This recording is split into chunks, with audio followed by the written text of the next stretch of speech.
Glenn Greenwald sendo atacado pela esquerda, os primeiros 15 dias do governo Lula e o que esperar daqui para frente na nossa democracia. Eu sou Deise Yokari, jornalista, cientista política, e nesse vídeo a gente vai falar sobre o Brasil no momento atual.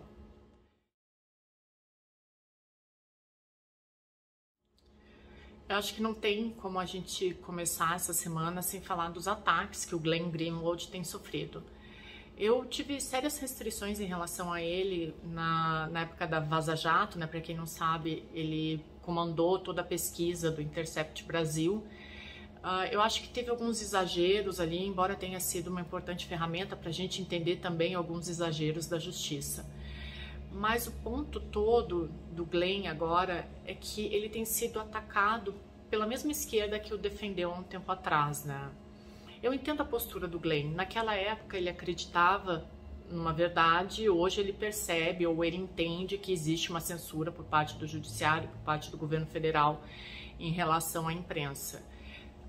Eu até falei na Jovem Pan esses dias, o governo Lula nunca foi muito aberto aos jornalistas. E eu dei um curso na Casper Libero e eu fiz uma pesquisa muito extensa em relação a isso. Todos os presidentes da República têm as suas brigas com a imprensa. É claro que existe uma forma de tratamento diferenciada. O governo Lula, no primeiro mandato, eles conversavam com a imprensa através de e-mail, então não existia um diálogo aberto e tão livre assim. A gente não pode esquecer que existe todo o ponto da questão da regulamentação da mídia. Há 16, 17 anos, o Lula tentou expulsar o Larry Hotter do Brasil, jornalista do New York Times, que ensinou que ele tinha problemas com bebida. E agora a gente vê essa questão do Glenn, né, que é muito mais uma questão da militância da esquerda. Mas a gente tem que entender uma coisa, com todos esses poréns, e eu sempre relembro a história, se tem uma coisa pela qual a esquerda sempre prezou, principalmente em relação à imprensa, foi liberdade. Então a gente não pode dizer que eu não concordo, pelo menos, que a esquerda é autoritária em relação à imprensa ou que a esquerda é punitiva. Eu acho que a direita de Bolsonaro foi sim, inclusive não se manifestando quando havia perigo aos jornalistas, né, naquela cobertura do cercadinho. Então existe uma diferença muito clara aí. Também discordo do Glenn quando ele fala do Alexandre de Moraes, porque eu acho que algumas medidas do Alexandre de Moraes, em outros pontos eu não concordo, mas nesse exato momento elas são necessárias, porque o que aconteceu em Brasília no dia 8 de janeiro foi um dos maiores atentados ao Estado Democrático de Direito da nossa história. Então as medidas que ele está tomando, elas são fundamentais para que isso não se repita. A gente tem que ter em mente que se o que aconteceu em Brasília se repetir, a próxima vez pode ter mortes. Eu acho que, eu até falei isso num outro vídeo, uma das consequências do 8 de janeiro foi justamente o fortalecimento do Lula e o fortalecimento do Alexandre de Moraes, né, que era uma pauta que a direita, ou aquela parcela dos aloprados que invadiram Brasília, que muitos são seguidores do ex-presidente Jair Bolsonaro, não queria, foi justamente o que aconteceu. Agora, com todos os poréns de novo que tem o Alexandre de Moraes, é muito difícil tu discordar dele nesse momento, porque o que ele está tentando fazer é impedir que isso ocorra novamente. E aí, como que fica o Brasil se acontecer isso de novo, né? Então, a gente sempre defendeu aqui que seria necessário tolerância zero em relação a isso, né? Então, o Glenn, ele tá um pouco, acho que ele tá distorcendo um pouco as coisas, ou não tá percebendo a gravidade e a realidade das coisas, né? Eu não vejo uma censura da esquerda em relação à imprensa ou à divulgação de notícias, né? Não vejo isso acontecendo de forma alguma. Mas o que está muito errado são os ataques que as pessoas têm feito, e aí sim, principalmente a militância de esquerda, em relação ao Glenn e ao marido dele. Porque tu atacar as pessoas dessa forma, de uma forma covarde, pessoal, por causa do trabalho delas, acho que extrapola um pouco. A gente tem que lembrar que o marido do Glenn está na UTI. Então, dependendo do ataque, isso pode ter um efeito muito covarde na vida das pessoas.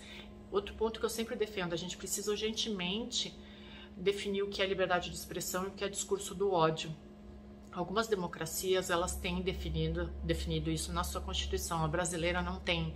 Então as pessoas acabam se aproveitando de ataques covardes para dizer que isso é liberdade de expressão. Não é, né? Isso é discurso do ódio. O que tem feito, o que as pessoas têm feito com o Glenn é discurso do ódio. E é muito difícil tu argumentar com irracionalidade, né? Então, eu mesmo já deixei de responder vários comentários em redes sociais porque não dá mais. As pessoas não leem, elas não ouvem até o final. Isso são dados científicos, menos de 10% das pessoas chegam até o final de uma matéria. Então, não existe a possibilidade de argumentação, né? E isso acaba prejudicando o próprio debate público, né? Então, isso que estão fazendo com o Glenn extrapola qualquer argumento racional, né? Beira a covardia e beira, assim, o discurso do ódio. Aí, mudando a pauta um pouco, a gente tem que falar agora desses primeiros 15 dias do governo Lula. Vamos lembrar aqui uma coisa. Existe ainda uma pergunta no mercado e de toda a sociedade, qual Lula que vem por aí, né? Quando eu vejo esse mesmo Lula negociando com os sindicatos, a impressão que eu tenho é que vai vir aquele Lula ainda dos anos 80, 90, que tinha aquele sindicalismo muito enraizado, que falta uma modernização para ele. A gente tem visto alguns passos na economia, e eu espero que eu esteja errada, mas que por enquanto indicam a volta daquele estado lento, inchado e obeso, que foi uma característica do segundo governo do PT. Isso preocupa muito.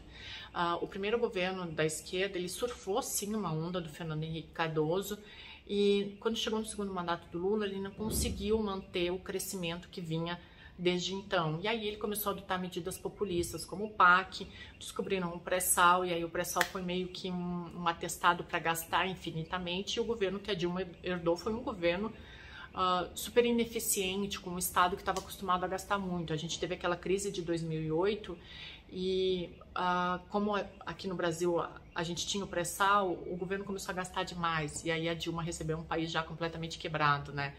E a dúvida é se o PT vai voltar para esse estilo, né? Porque na verdade a origem do governo Dilma foi esse governo do Lula, né? Então ainda existe essa pergunta. Quando a gente vê certas atitudes do Lula, por exemplo, atacando responsabilidade fiscal, o receio é que volte esse governo com o Estado inchado, e não um governo mais modernizado, porque a última vez que o Lula foi presidente foi em 2012, 6, 7, 8, 9, 10.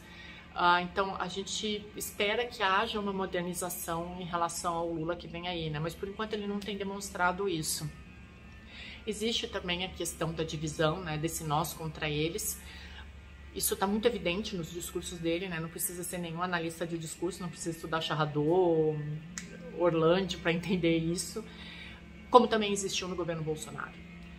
E eu acho muito difícil as pessoas ainda sustentarem o governo Bolsonaro, sustentarem um governo de direita que pregou ataques às minorias, esses mesmos ataques que a gente tem visto ao Glenn, né? Então, quando a gente fala, por exemplo, do governo Lula, mas o Bolsonaro, sim, mas o Bolsonaro não foi nenhum exemplo de presidente da República, muito pelo contrário, né? Então, quando a gente falava de Bolsonaro, eu sempre retocava, chamava atenção para as questões do Lula, mas o Lula sim. Então, isso é um ponto. A gente deve ter agora a eleição para a presidência da Câmara e do Senado. A da Câmara já está mais ou menos definida, deve ser o Arthur Lira, que é o candidato do PT. Ele deve fazer algumas negociações ainda para tentar não colocar, ou pelo menos dar garantias ao PT de que o PL não vai assumir a CCJ, e aí em contraponto ele dá a primeira vice-presidência da Câmara dos Deputados da mesa para o PL, né? E aí ele garante a CCJ livre. E no Senado a situação é um pouco mais complicada, porque o Valdemar Costa Neto, maior partido, PL, ele quer a presidência do Senado, mas agora com os ataques de 8 de janeiro, aí o PL está bem enfraquecido, então não se sabe se o candidato dele, o Marinho, vai ascender à presidência da casa, né? Então está um pouquinho mais conturbado isso daí, né? A gente ainda não sabe como que vai acontecer, como que as coisas vão se desenvolver. Mas há dois pontos que a gente tem que prestar atenção nas próximas semanas agora, são os desdobramentos, sim, da investigação em relação ao 8 de janeiro, né? Se vai haver uma politização disso, mas as medidas elas têm que ser duras, então tem que parar com essa coisa de tem que investigar o Flávio Dino também, sabe? O epicentro desse problema todo é o Anderson Torres, que é bolsonarista, que tem fortes ligações com o Bolsonaro, e a gente só vai ver agora se ele vai manter essa ligação, se ele vai aderir ao modus operandi do bolsonarismo, que é só eu me safo, o resto que se exploda. Então isso tem que ficar muito claro. E para terminar esse vídeo, eu vou falar sobre a Jovem Pan ontem, porque eu participei do Linha de Frente, sob o comando do Pavinato, estava Alexandre Bissoli, Coronel Telhada e a Carol. E a gente comentou uma notícia ali que nos passaram sobre o aumento do auxílio reclusão. O Pavinato, que é um dos caras mais brilhantes que eu já conheci na minha vida, vai fazer uma retratação hoje, porque nos passaram a pauta errada e a gente fez um comentário em cima disso. Eu conheço o Pavinato já há algum tempo e uma coisa eu posso garantir para vocês, ele é uma das pessoas mais íntegras, inteligentes e brilhantes que eu já conheci. E a Jovem Pan não poderia ter passado a pauta dessa forma tão direcionada, induzida. E do meu ponto de vista aqui, para quem me pergunta, eu sempre fui mais à direita, mas eu não sou de forma alguma bolsonarista. Eu não consigo ser bolsonarista, eu não consigo acreditar que esses ataques às minorias possam ser validados por alguém. Mas eu também não acho que a esquerda é a origem de todo o mal do Brasil. Enquanto a democracia não for para todos, a nossa função é justamente apontar os aspectos errados. E as pessoas que chegaram até o final desse vídeo, entendam uma coisa: não existem verdades parciais, existe uma verdade universal. O que eu sempre vou procurar aqui é fazer uma análise racional da política. Eu já disse isso em algumas palestras e eu repito aqui: eu não tenho contrato com ninguém. E enquanto eu não ver todo mundo gozando de democracia livre e plena, eu vou criticar todos os governos. Eu acho que a Jovem Pan errou, sim. Acho não, tenho certeza. A Jovem Pan errou. O Pavinato vai fazer uma retratação e eu faço a minha aqui. Acho que o compromisso da gente é com a notícia de verdade, é com a veracidade das coisas e que isso se prolongue, né? Não admitiremos fake news, até porque eu lancei um livro sobre fake news agora há pouco tempo. E eu não sou uma influenciadora, eu não sou uma pessoa de grandes mídias. Então, o objetivo desse canal no YouTube é justamente falar o que eu penso, porque ninguém vai me encher o saco ou me podar. E essa é a prerrogativa para eu participar de qualquer canal de televisão. Eu falo exatamente aquilo que as minhas pesquisas indicam. Então é isso, gente. Até o próximo vídeo. Se inscrevam, deixem os comentários. Mas, pelo amor de Deus, só deixem os comentários se vocês chegaram até aqui. Um abraço.